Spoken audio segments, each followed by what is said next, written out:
Hello student, start करते हैं NCERT math chapter third matrices exercise 3.1 question number 5 second part construct a 3/4 matrix whose elements are a i j equal to i minus में j. जैसा कि fifth का first part है same to same आपका second part भी है।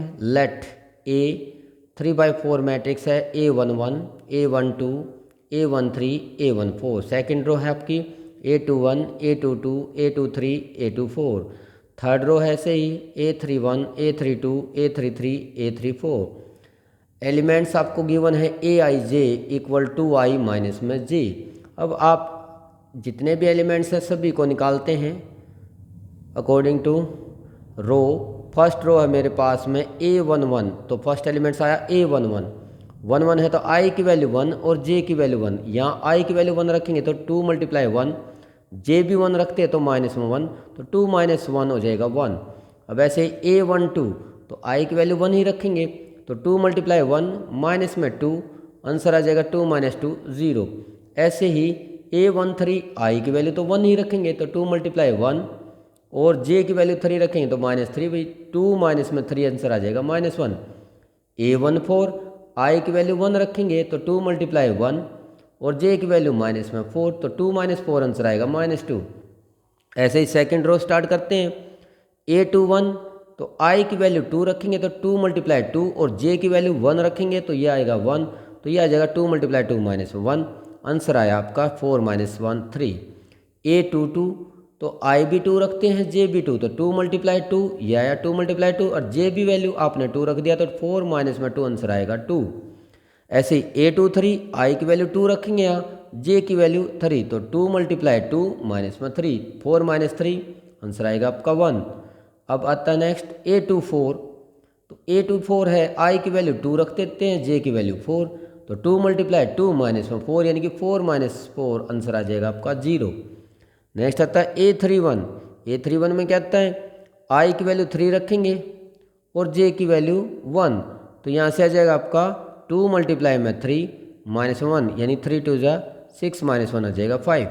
A32 ऐसे ही आई की वैल्यू तो 3 ही रहेगी, 2 × 3 जे की वैल्यू यहाँ 2 हो जाएगी तो 6 - 2 हो जाएगा 4। A33 ऐसे ही आई की वैल्यू तो 3 ही रहा, 2 × 3 -3 यानी कि 6 - 3 आंसर आ जाएगा 3। A34 आई की वैल्यू फिर 3 रखेंगे जे की वैल्यू 4, तो यहाँ 2 × 3 -4 यानी कि 6 - 4 ही आ जाएगा आपका 2। अब आप इसको अरेंज करते हैं मैट्रिक्स में। अब मैट्रिक्स में अरेंज कैसे करते हैं वो देख लीजिए। जैसे भी पोजीशन के अकॉर्डिंग है सेम टू सेम एलिमेंट्स आप इसके अंदर रखते चले जाएंगे। कैसे A11 एलिमेंट्स आपका 1, A12 आपका एलिमेंट्स 0, A13 आपका एलिमेंट्स -1, नेक्स्ट A14 आपका -2। फिर सेकंड रो पे चलते हैं। A21 आपका आंसर 3, A22 आंसर आपका 2, A23 आपका आंसर 1, A24 आपका आंसर 0। नेक्स्ट A31 पे ये 5, A32 आपका 4, A33 आपका 3 और A34 आपका आंसर 2। ऐसे अरेंज कर देंगे तो ये आपके पास में रिक्वायर्ड मैट्रिक्स रहेगा। कितने ऑर्डर का भाई? 3/4 ऑर्डर का। काफ़ी इंपॉर्टेंट क्वेश्चन है ये भी। नेक्स्ट क्वेश्चन आता है आपके पास question number 6। Question number 6, find the value of x, y, z from the equation. First है अब आपके पास पार्ट, ये 2/2 मैट्रिक्स दिया गया है 4 3 x 5 और इक्वल आपके पास मैट्रिक्स में है y z 1 5। कोई भी 2 मैट्रिक्स इक्वल होते हैं, they have the same order and the correspondence elements are equal. तो यहाँ से आपके पास ये मैट्रिक्स में गिवन है equality of matrix, 2 matrix are set to be equal if they have the same order. Order तो सेम है ही। क्या ऑर्डर है इसका आपके पास? 2/2, क्योंकि 2 रो हैं 2 ही कॉलम है। इसका भी ऑर्डर क्या है? 2/2 और इक्वल मैट्रिक्स हैं तो इसका मीनिंग है कि भी जो कॉरस्पोंडेंस एलिमेंट्स हैं वो भी सेम रहेंगे। तो यहाँ से आप लिखेंगे जो y की वैल्यू है वो किसके इक्वल? फर्स्ट पोजीशन के इक्वल, यानी कि y = 4, क्योंकि हमने इक्वलिटी ऑफ मैट्रिक्स पढ़ा हुआ है। ऐसे ही नेक्स्ट आपके पास है जो 3 है वो z के इक्वल, क्योंकि सेकेंड एलिमेंट सेकंड के लिए, तो यहाँ से z की वैल्यू आ जाएगी आपकी 3। इसी तरह से x जो सेकंड रो का फर्स्ट है, तो यहाँ सेकंड रो फर्स्ट है तो x की वैल्यू रहेगी 1, और 5 आपका 5 के इक्वल है। तो ये रहेगा आपके पास इक्वलिटी ऑफ ए मैट्रिक्स।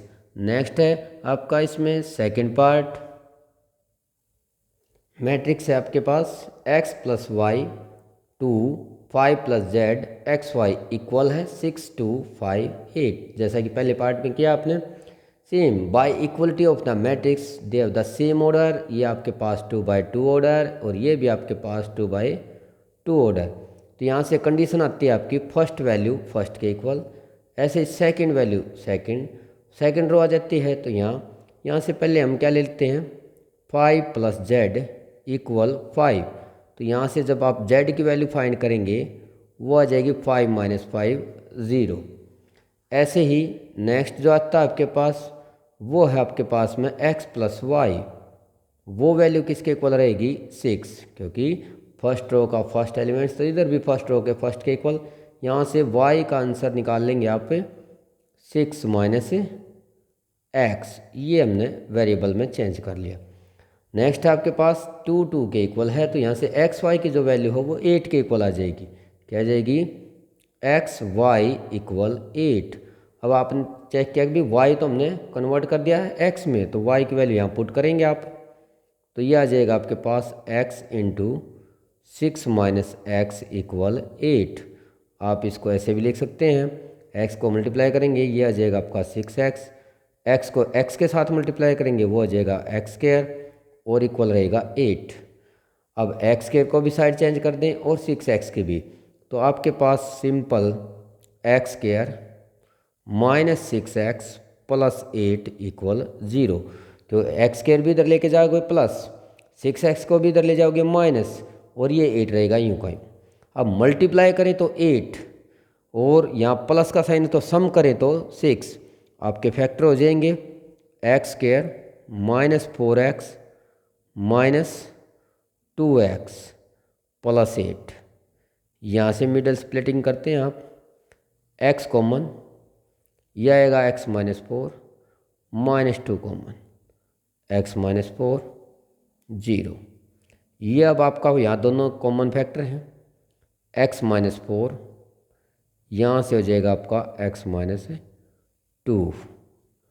अब या तो फर्स्ट फैक्टर 0 रहेगा या फिर भाई सेकंड फैक्टर इक्वल 0 लेते हैं। यहाँ से जो x के आंसर आएगा वो 4, यहाँ से जो x का आंसर आएगा वो 2।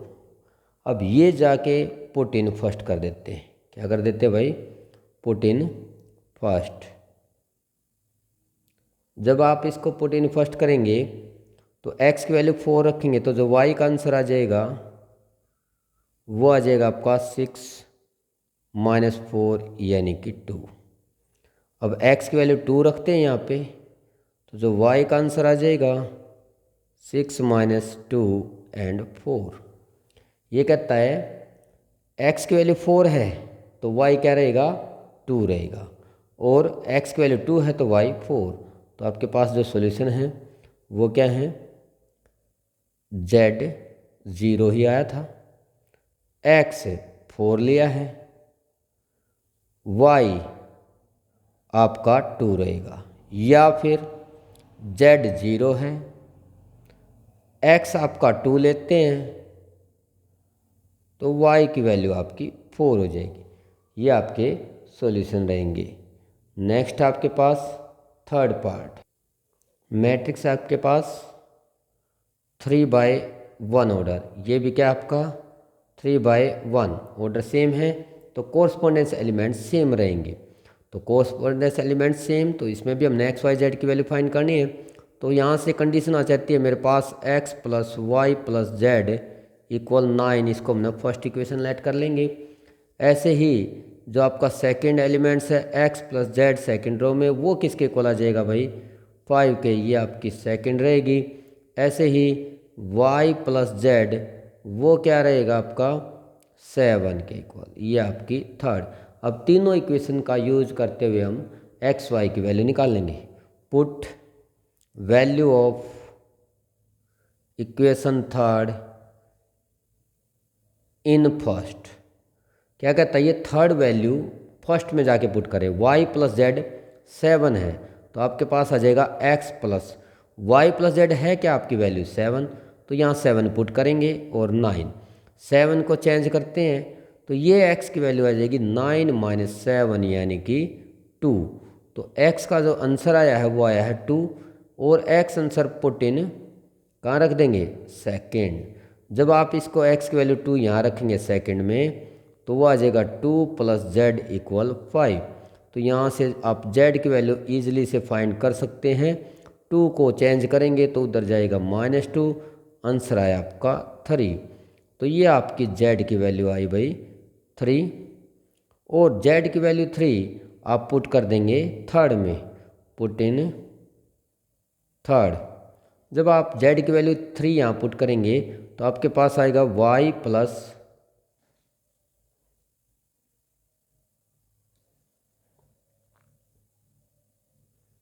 अब देखिए इसमें y प्लस, क्योंकि आपने 2 को चेंज किया तो z आया 5 माइनस 2 इक्वल टू 3 और z की वैल्यू जो 3 है वो पुट कर दी मैंने किस में थर्ड में। तो यहाँ से y प्लस z की वैल्यू 3 रख दी मैंने, ये 3 और 7। तो यहाँ से जो y का आंसर आ जाएगा वो आ जाएगा 7 माइनस में 3 यानी कि 4। तो आपने वैल्यू निकाल दी, x की वैल्यू निकाली है यहाँ पे देखिए 2, y की वैल्यू वो निकाल दी यहाँ पे 4 और z की वैल्यू कितनी आ जाएगी वो आ जाएगी आपकी 3। तीनों वैल्यू फाइंड होगी x y z। तो यहाँ तक करेंगे आप। Thank you.